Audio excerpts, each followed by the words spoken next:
교과서 34쪽의 개념 넓히기에 대해서 좀 살펴보려고 합니다. 주제는 일상생활 속에서 등속 원운동입니다.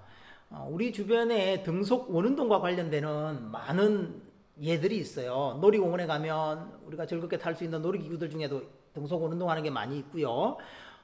또 커브길을 돌고 있는 자동차도 등속 원운동으로 좀 간략하게 이렇게 개념을 정의해서 설명을 해 볼 수가 있습니다. 한번 생각을 해 봅시다. 자동차가 선생님 여기 그냥 네모나게 자동차를 그릴게요. 자동차가 있는데 이 자동차가 이렇게 커브길을 돌기 위해서 무슨 힘이 필요할까요? 우리 지금까지 살펴봤듯이 원운동을 한다면 이 커브를 원이라고 가정합시다. 원운동을 하기 위해서는 좀 더 포괄적으로 얘기하면 가속 운동을 하기 위해서는 반드시 힘이 필요하다고 했습니다. 특히 원운동하기 위해서는 구심력이라는 힘이 필요하다고 그랬죠. 그 힘이 반드시 이 중심 방향으로 있어야만 원운동을 할 수가 있습니다. 그러면 이런 상황, 도로에 자동차가 달리는 상황에서 누가 이 자동차를 중심 방향으로 끌어당기고 있죠? 도대체 무슨 힘이 원운동 시킬까요? 사람이 하는 거 아니잖아요. 그죠? 운전자가 하는 게 아니에요. 무슨 힘이냐 하면 바로 마찰력입니다. 마찰력. 이때 힘은 마찰력입니다. 누구와 누구 사이의 마찰력이냐면 타이어와 지면 사이의 마찰력입니다. 만약에 타이어와 지면 사이에 마찰력이 없다면 자동차는 절대 커브길을 돌 수가 없습니다. 스피드 스케이팅 선수나 쇼트트랙 선수들이 얼음판을 이렇게 스케이트를 신고 달리잖아요. 그런 경우에는 어떻게 얼음판에서 이렇게 원운동할 수 있느냐? 얼음판과 스케이트 날 사이에 마찰력이 있는 거죠. 마찰력이 있기 때문에 가능하고요. 자동차 타이어와 도로 사이의 마찰력은 딱 정해져 있겠죠. 뭐 비가 오거나 이러면 눈이 오거나 비가 오거나 이러면 좀 값이 달라지겠지만 그렇지 않은 일반적인 상황에서는 그 값은 딱 정해져 있을 겁니다. 그 마찰력의 크기가 딱 정해져 있는데 속력이 과도하게 빠르면 마찰력이 구심력이 되어서 이 자동차를 이렇게 돌릴 수가 없는 겁니다.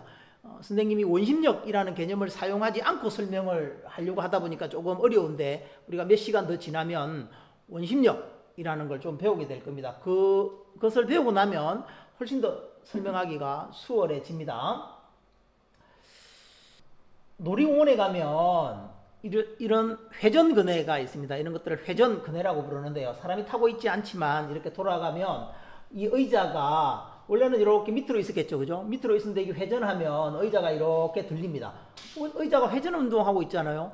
회전하기 위해서는 반드시 구심력이 있어야 됩니다. 누가 이 의자를 중심 방향으로 잡아당기고 있을까요? 누구냐 하면 이 의자에만 한번 표시해 봅시다. 지구가 아래 방향으로 당기는 중력과 이 의자에 작용하는 힘은 지구가 아래 방향으로 잡아다니는 중력과 실이 매달려 있잖아요. 그죠? 줄이 매달려 있는데 이 줄이 의자를 당기는 힘을 장력이라고 부르겠습니다. 실에 걸리는 힘을 장력이라고 하는데요. 이 중력과 장력의 합력에 의해서 중력과 장력의 합력에 의해서 두 개를 합력하면 평행사변형을 그려야 되겠죠. 평행사변형 그려서 이 안쪽 방향일 겁니다. 평행사변형을 그리면 이 안쪽 방향, 이 큰 원의 중심 방향으로 향하는 힘이 생겨요. 그 힘 때문에 이 의자들이 원운동을 하게 되는 겁니다. 마찬가지로 기울어진 도로에 자동차가 달릴 때도 그 자동차에도 중력과 마찬가지로 기울어진 도로에 자동차가 달릴 때에도 이런 힘들을 가지고 자동차의 운동을 설명할 수 있습니다. 우리 교과서에 나와 있는 그림으로 간단히 한번 설명해 보도록 하겠습니다. 교과서에 요 그림이 나와 있는데요. 이게 평평한 지면이고요. 도로가 이렇게 기울어져 있는 겁니다. 도로 위에 자동차 이렇게 달리고요. 이렇게 생긴 커브길이라고 생각하면 돼요. 이렇게 원형 커브길이라고 생각을 하면 이렇게 생긴 원형 커브길입니다. 자동차가 이렇게 달리면 이 자동차에 작용하는 힘은 두 개밖에 없습니다. 두 개. 마찰력을 생각하면 세 개고요. 마찰력까지 생각해도 좋습니다. 근데 우리 단원에서는 마찰력에 대한 얘기를 안 하니까 선생님이 두 개라고 했는데요. 자, 마찰력을 잠시 생각하지 않고 한번 설명을 해보겠습니다. 이 자동차의 중력이 있습니다. 중력을 여기서 mg라고 했네요. 그죠? 중력이 있어요. 그 다음에 이 면이, 도로면이 자동차를 수직으로 밀어 올리는 힘, 이걸 FN이라고 그랬어요.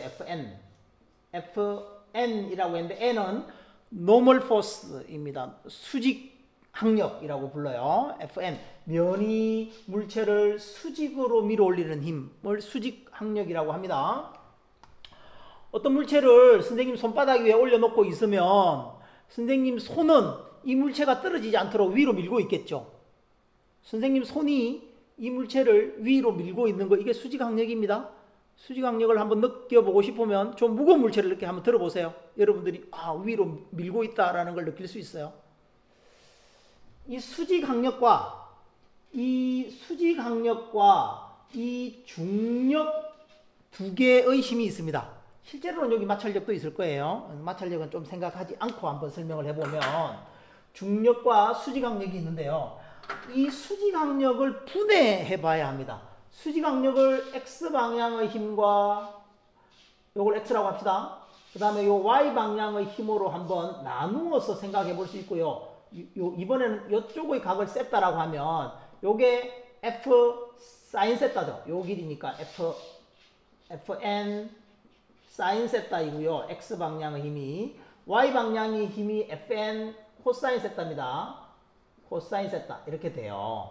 그러면 이 FN 코사인 세타하고 mg하고의 크기가 어때야 될까요? 같아야 합니다. 왜냐하면 만약 mg가 더 크다면 FN 코사인 세타보다 mg가 더 크면 자동차가 아래쪽으로 가속되어야 될 거예요. 힘이 있으면 빨라지거나 느려지거나 방향이 변해야 되는 거잖아요. 이쪽으로 가는 힘이 더 크다면 아래로 가속되는 일이 생기겠죠. 그런데 도로가 막고 있으니까 그런 일이 생기지 않죠. 이게 더 크다면 위로 막 공중으로 떠올라야 될 거예요. 가속되어야 될 거예요. 그런 일이 생기지 않아요. 그 말은 이 Y축이라고 합시다. 이 Y축을 놓고 보면 중력과 FN 코사인 세타 값이 같아야 돼요. 즉 중력과 FN 코사인 세타 값이 같아야만 합니다. 힘의 평형에 의하면. 그리고 남는 건 뭐밖에 없어요. FN 사인 세타밖에 없잖아요. FN 사인 세타. 남는 거는 FN 사인 세타밖에 없는데 이게 뭐예요? 이게 90력 역할을 하는 거예요. 90력은 어떻게 쓸 수 있다고 그랬나요? mr분의 v 제곱. 그죠? 이렇게 쓸 수 있다고 그랬어요. 이게 90력 역할을 하는 겁니다. 자, 요 두 식을 쫙 한번 나눠 보겠습니다.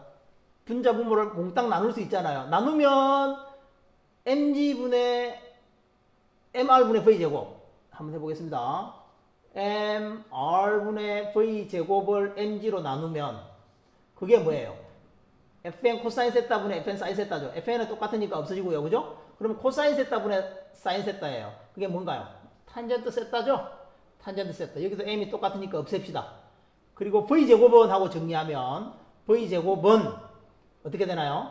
v제곱은 gr 탄젠트 세타가 되죠? v는 루트 gr 탄젠트 세타 이렇게 되는 거예요. 우리 교과서에 보면 이런 식이 나와 있죠.